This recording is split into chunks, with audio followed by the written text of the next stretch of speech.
It's Final Friday. Well, you have something really exciting on the horizon, which is that in a couple months, you're putting out a book, I think, based on stuff that you've written for NextDraft. Is that right?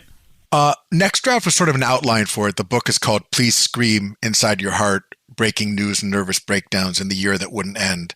So it's based on my work in NextDraft, but it's really much broader than that, much more personal than that. It sort of takes a look at the year 2020 from a perspective of all the crazy stuff that happened to us that we may have not been able to absorb in the real time.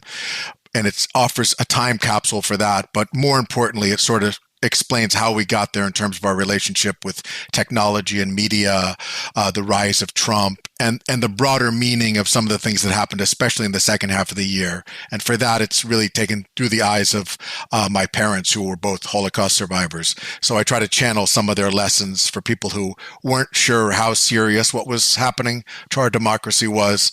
They might not believe it from me, but I think they will believe it from my parents. And so, yeah, putting that stuff in historical context, I think if you had asked someone January of this year, they would have been like, hell no, I don't want to look back at 2020. But we've now gotten enough distance that I think people are, they want to look back at the Trump years. They want to look back at just what's happened over the past year and a half and start to think about, what can we learn from this very traumatic time, Yeah, for sure. And I totally understand people's first reaction being, oh my God, I don't want to relive 2020.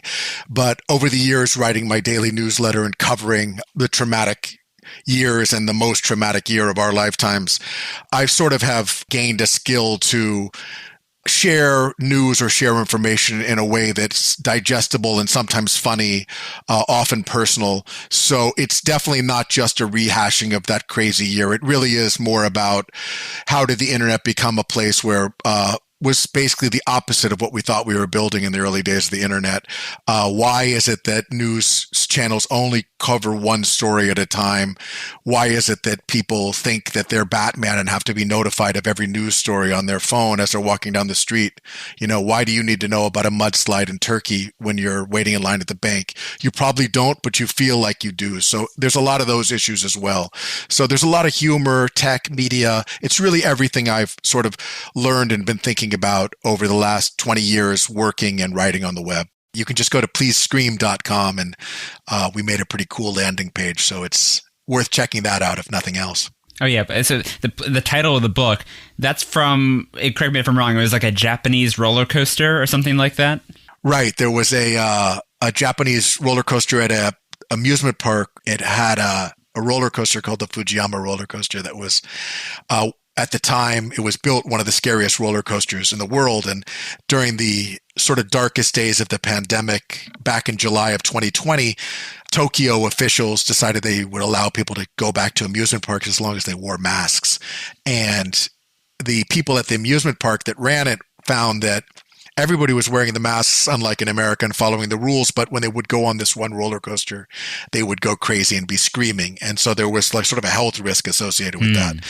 And so they said, you can come to the amusement park, you can wear your mask, but you can't scream. And everybody sort of made fun of that, especially in Japanese social media.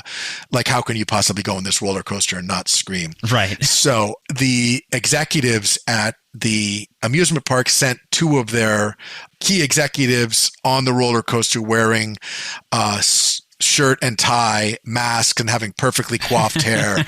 And they had a camera on them as they did the entire roller coaster without really moving a muscle, except for to adjust their hair a couple times, but no screaming. And at the end of that video, a message came up that said, please scream inside your heart.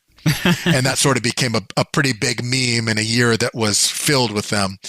And I just felt it sort of captured the craziness of 2020 and also the feeling like we had so much to scream about, but it was almost too much to handle. So this book sort of says we can relax and sort of let it out at this point. And give the website one more time. Where can people pre-order that? They can pre-order it at any online bookstore, or they can go to pleasescream.com.